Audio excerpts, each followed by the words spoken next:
Morning students, સ્વાધ્યાય 13.2 જેમાં પ્રશ્ન નંબર 2માં આપણે ઘણા બધા એક્ઝામ્પલ ક્લાસ દરમિયાન જોયા હતા.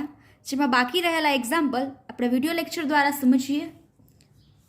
આપણો જે બાકી રહેલો એક્ઝામ્પલ છે એક્સથી બાકી છે, બરાબર છે. એની 5 ઘાત એની 3 ઘાત ગુણ્યા એની 8 ઘાત આ એક્ઝામ્પલ છે આપણી પાસે. તો પહેલાં શું કીધું હતું, જે પણ કૌંસમાં આપેલી જે સંખ્યા હોય, બરાબર છે, એમાં પહેલાં સાદુરૂપ આપવાનો. ચલો, અહીંયા આધાર તરીકે એ છે, ઘાત તરીકે 5 અને 3 છે. તો આધાર કેવા છે? સરખા છે. અને ઘાતાંક કેવા છે? અલગ અલગ. અને વચ્ચે ભાગાકાર કરવાનો છે. નિયમ નંબર 2 ભાગાકારનો નિયમ, બરાબર, ગુણ્યા એની 8 ઘાત. ચલો, 5માંથી 3 બાદ કરીએ તો 2 ગુણ્યા એની 8 ઘાત. અહીંયા આધાર સરખા છે, ઘાતાંક અલગ અલગ છે. અને બંને જે આપણા પદો છે એનો શું કરવાનો છે? ગુણાકાર કરવાનો છે. તો આધારને એમ જ રાખી ઘાતાંકોનો સરવાળો, તો શું આવશે? એની 10 ઘાત. ઓકે, ચલો, એ જ રીતે આપણે નેક્સ્ટ એક્ઝામ્પલ જોઈએ. 4ની 5 ઘાત ગુણ્યા એની 8 ઘાત બીની 3 ઘાત છેદમાં 4ની 5 ઘાત ગુણ્યા એની 5 ઘાત બીની 2 ઘાત. ઓકે, ચલો, આ ટાઈપનો એક્ઝામ્પલ આપણે ક્લાસ દરમિયાન કર્યો હતો કે અંશમાં જુઓ કોઈ આધાર સરખા છે એવા પદોને હું ભેગા કરું, પણ કોઈ પણ જે આપણા પદો છે એમાં આધાર સરખા નથી, તો છેદમાં ચેક કરો. આધાર સરખા છે કોઈ? ના, છેદમાં પણ કોઈ એવા આધાર સરખા નથી. તો બીજો સ્ટેપ શું કરવાનો? ઘાતાંક સરખા હોય એવા પદોને ભેગા કરવાના. ક્યાં? અંશમાં. અંશમાં પણ કોઈ પદો છે એવા ઘાતાંક સરખા નથી, છેદમાં પણ કોઈ પદોના ઘાતાંક સરખા નથી. તો મારે શું કરવાનું? અંશ અને છેદમાં બંનેમાં જોવાનું, અંશમાં અને છેદમાં, કે જેમાં આધાર સરખા હોય એવા પદો છે. હા છે, અંશમાં એક આ પદ, છેદમાં આ પદ. તો એ બંને પદોને ભેગા કરો. 4ની 5 ઘાત 4ની 5 ઘાત.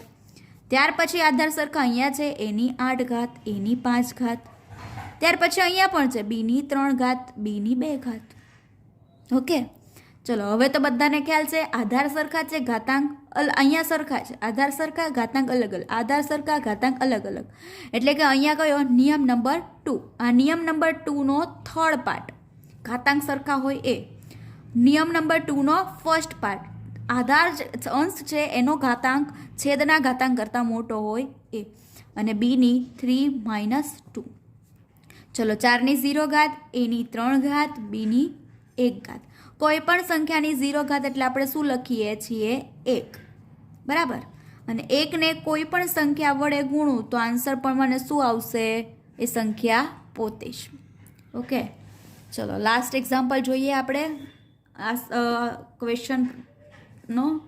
2ની 3 ઘાત ગુણ્યા 2 આખાની 2 ઘાત. તો પહેલાં મેં શું કીધું હતું? જ્યારે પણ કૌંસમાં આપેલું હોય એ પદનું સોલ્યુશન કરવાનું. ચલો, 2ની અહીંયા કઈ ઘાત નથી એટલે શું સમજવાનું? 1 ઘાત છે. આધાર સરખા છે, ઘાતાંક અલગ અલગ છે. વચ્ચે શું કરવાનું છે? ગુણાકાર. તો હું શું કરી શકું? ઘાતાંક છે એનો સરવાળો, બરાબર છે. એટલે શું આવશે? 2 ને 1 3 આખાની 2 ઘાત. અહીંયા જોઈ શકાય આધાર 1 ઘાતાંક 2. તો કયો નિયમ? ઘાતના ઘાતનો નિયમ.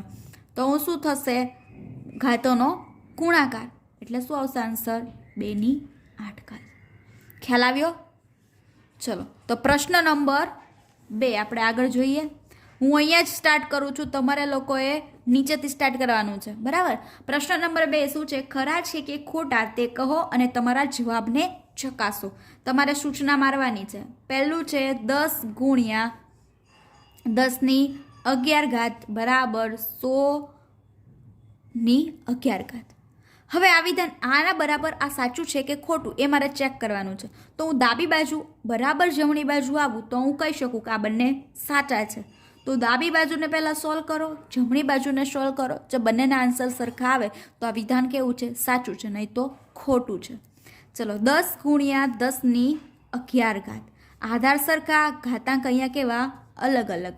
અને વચ્ચે ગુણાકાર. તો હું શું કરી શકું? ઘાતાંકોનો સરવાળો. તો 10ની 12 ઘાત આવશે. હવે જમણી બાજુ ચેક કરીએ આપણે. 100ની 11 ઘાત. હવે અહીંયા જોઈ શકાય છે કે આ વિભાજ્ય સંખ્યા છે, બરાબર છે. તો મેં એને શું કીધું હતું, તમારે અવિભાજ્ય સંખ્યાના ઘાત સ્વરૂપે દર્શાવવાની. પરંતુ અહીંયા આપણે જવાબમાં 10ની ઘાત છે, તો આધાર કયો લાવવાનો? 10 હોય એવો આધાર. તો હું 10નો વર્ગ લખી શકું તો 100 જ થવાનો છે ને. તમને એમ થશે કે અહીંયા અવિભાજ્ય સંખ્યા તો નથી. તો કેમ નથી લખી? કારણ કે આપણે જે ડાબી બાજુ છે એ 10ના આધાર સ્વરૂપે છે. તો જમણી બાજુ પણ 10ના આધાર તરીકે લાવો તો તમે સરખામણી કરી શકશો ને બંનેની. બરાબર છે. અહીંયા આધાર 1, 2 ઘાતાંક છે. 2 ઘાતાંક છે તો ઘાતના ઘાતનો નિયમ કયો આવશે? 2 ઘાતાંકોનો ગુણાકાર, એટલે કે 11 ગુણ્યા 2 શું આવશે? 22.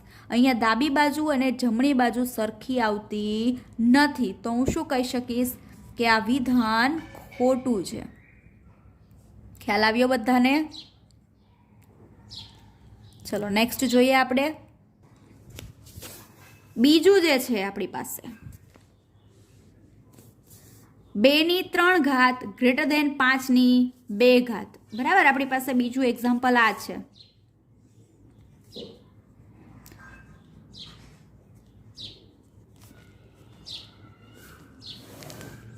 અહીંયા હું પહેલા બધાની રકમ લખી દઉં છું. બરાબર,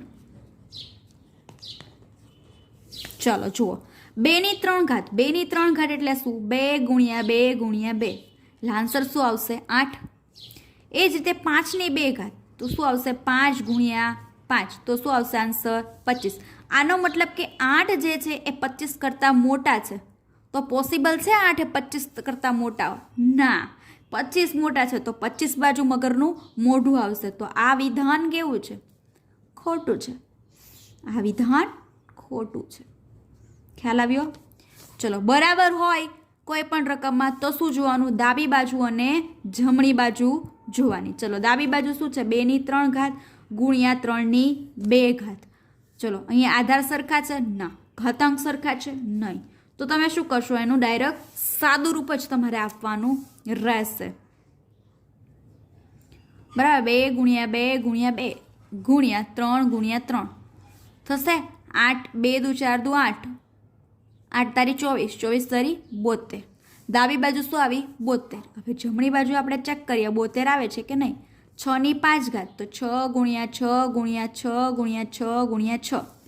6 ને 5 વાર ગુણશો તો 7776 આવશે, જે 72 સમાન નથી. એટલે કે ડાબી બાજુ નોટ ઇક્વલ ટુ જમણી બાજુ. તો હું શું કહી શકીશ? આ વિધાન ખોટું છે. ખ્યાલ આવે છે બધાને?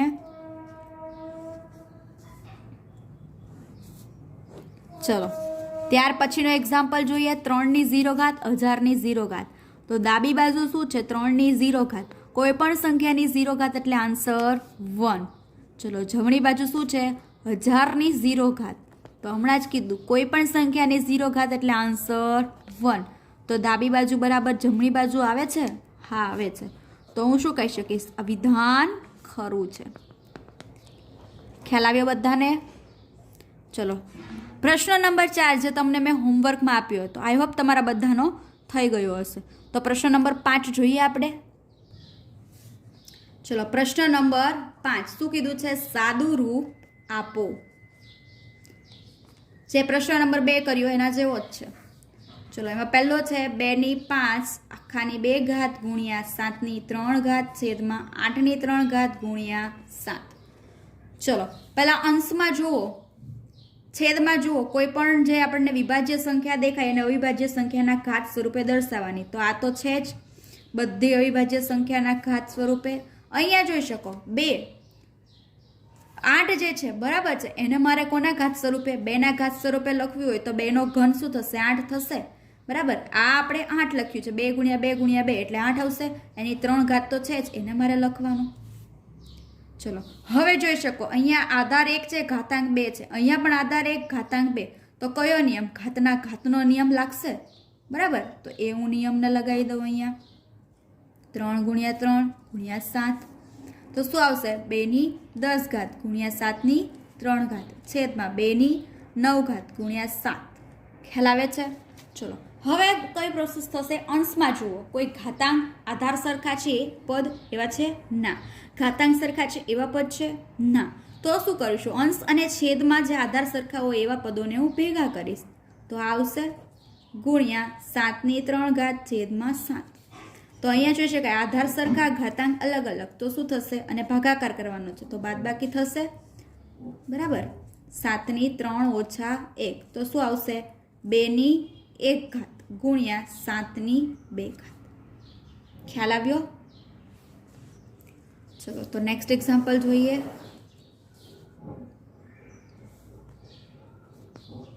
25 ગુણ્યા 5 ની 2 ઘાત ગુણ્યા t ની 8 ઘાત છેદમાં 10 ની 3 ઘાત ગુણ્યા t ની 4 ઘાત. ચલો જુઓ, 25 છે, બરાબર. એને મારે કયા ઘાતમાં લખવાની છે? અવિભાજ્ય સંખ્યાના. તો હું 5 નો વર્ગ લખી શકું 25 ની જગ્યા પર? હા. 10 તો કોઈ સંખ્યાનો વર્ગ પણ નથી, ઘન પર નથી, તો મારે શું કરવાનું? એના અવયવ પાડવાના. એટલે આવશે 2 ગુણ્યા 5 આખાની 3 ઘાત ગુણ્યા t ની 4 ઘાત. ચલો હવે જુઓ, અહીંયા છેદ જે છે 5 આપણે જોયું હતું, a ની 3 ઘાત ગુણ્યા b ની 3 ઘાત એવું આપેલું હોય, બરાબર. તો આપણે શું કરતા હતા? ઘાતાંક સરખા હોય તો આધારોનો ગુણાકાર કરતા હતા. તો એની રિવર્સ પ્રોસેસ મેં તમને નિયમ લખાયેલો. અહીંયા ગુણાકાર આપેલો છે તો 2 ને પણ 3 ઘાત આપી શકું ને 5 ને પણ 3 ઘાત આપી શકું ને, બરાબર છે. તો એ નિયમ આપણે ઉપયોગ કરીએ. 2 ની 3 ઘાત ગુણ્યા 5 ની 3 ઘાત ગુણ્યા t ની 8 ઘાત. ચલો હવે અંશમાં ચેક કરો, આધાર સરખા હોય એવા છે? હા. તો એ બંનેને ભેગા કરો, વચ્ચે ગુણાકાર છે તો ઘાતાંકોનો સરવાળો. 2 ની 3 ઘાત ગુણ્યા 5 ની 3 ઘાત ગુણ્યા t ની 8 ઘાત. ચલો તો શું આવશે? 5 ની 4 ઘાત ગુણ્યા t ની 8 ઘાત. સોરી, અહીંયા 4 ઘાત છે તો 4 ઘાત લખજો. છેદમાં 2 ની 3 ઘાત ગુણ્યા 5 ની 3 ઘાત ગુણ્યા t ની 4 ઘાત. ચલો અંશમાં કોઈ હવે આધાર સરખા હોય એવા પદો છે? ના. છેદમાં કોઈ આધાર સરખા હોય એવા પદો છે? ના. તો અમારે શું કરવાનું? અંશ અને છેદમાં આધાર સરખા હોય એવા પદોને ભેગા કરવાનું. એટલે 5/3, 5 ની 4 ઘાત, 5 ની 3 ઘાત આ પદોને ભેગા કરી દો. ત્યાર પછી t ની 8 ઘાત ગુણ્યા ભાગ્યા t ની 4 ઘાત. છેદમાં શું બાકી રહી ગયું? 2 ની 3 ઘાત. ઓકે, ચલો આનું સાદુરૂપ હું નેક્સ્ટ પેજ પર આપું છું. તો શું આવશે? 5 ની 4 ઓછા 3 ઘાત ગુણ્યા t ની 8 ઓછા 4 ઘાત અને 2 ની 3 ઘાત. એને હું એમ જ રાખીશ. ચલો તો 5 ની 4 ઓછા એટલે 5 આવશે અને 4, 8માંથી 4 બાદ કરીએ તો 4 છેદમાં 2 ની 3 ઘાત. હવે મારા 2 ની 3 ઘાતનું સાદુરૂપ આપવું હોય તો શું આપી શકાય? 8 આપી શકાય. તો આનો જવાબ શું આવશે? 5t⁴/8.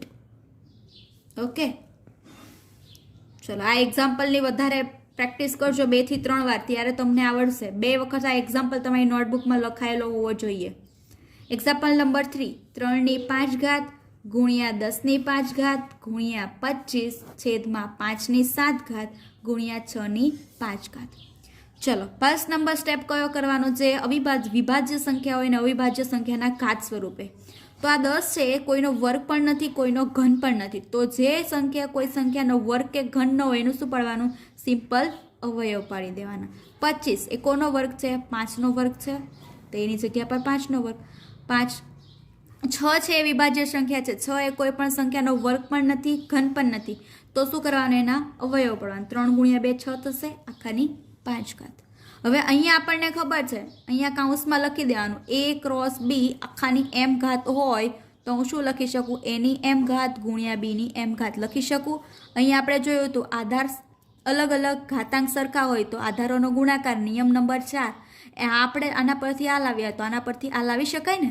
એ જ વસ્તુ આપણે અહીંયા અંશમાં કરશું. 3 ની 5 ઘાત ગુણ્યા 5 ની 5 ઘાત ગુણ્યા 2 ની 5 ઘાત. અહીંયા a ક્રોસ b જે છે હવે એને મારે આ ફોર્મમાં લાવવાનો. તો આ 5 ની 5 2 ની 5 થશે 5 નો વર્ગ છેદમાં 5 ની 7 ઘાત ગુણ્યા અહીંયા પણ એ જ વસ્તુ અપ્લાય થશે.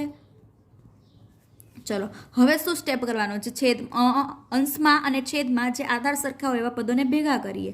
3 ની 5 ઘાત અહીંયા 5 ની 5 ઘાત અને 5 ની 2 ઘાત, બરાબર. તો અહીંયા હું ડાયરેક્ટ પદ લખી શકું 2 ની 5 ઘાત. છેદમાં એવા કોઈ છે? ના, તો એને હું એમ જ લખીશ. ચલો 3 ની 5 ઘાત ગુણ્યા 5 5 7 આવશે ગુણ્યા 2 ની 5 ઘાત, 5ની 7 ઘાત ગુણ્યા 3ની 5 ઘાત ગુણ્યા 2ની 5 ઘાત. ખ્યાલ આવ્યો? ચલો હવે અંશમાં કોઈ આધાર સરખા એવા પદો છે? ના. છેદમાં પણ કોઈ નથી. તો મારે શું કરવાનું? અંશ અને છેદમાં આધાર સરખા હોય એવા પદોને ભેગા કરવાના. 3ની 5 ઘાત, 3ની 5 ઘાત ગુણ્યા 5ની 7 ઘાત, 5ની 7 ઘાત ગુણ્યા 2ની 5 ઘાત ગુણ્યા 2ની 5 ઘાત. અહીંયા તમે કેન્સલ કરીને 1 પણ લખી શકશો, બરાબર છે, એ પણ સાચું છે, પરંતુ આપણે નિયમ મુજબ જઈશું. તો શું આવશે? અહીંયા જોઈ શકાય આધાર સરખા, ઘાતાંક પણ સરખા. તો નિયમ નંબર 2માં થર્ડ પાર્ટ શું છે?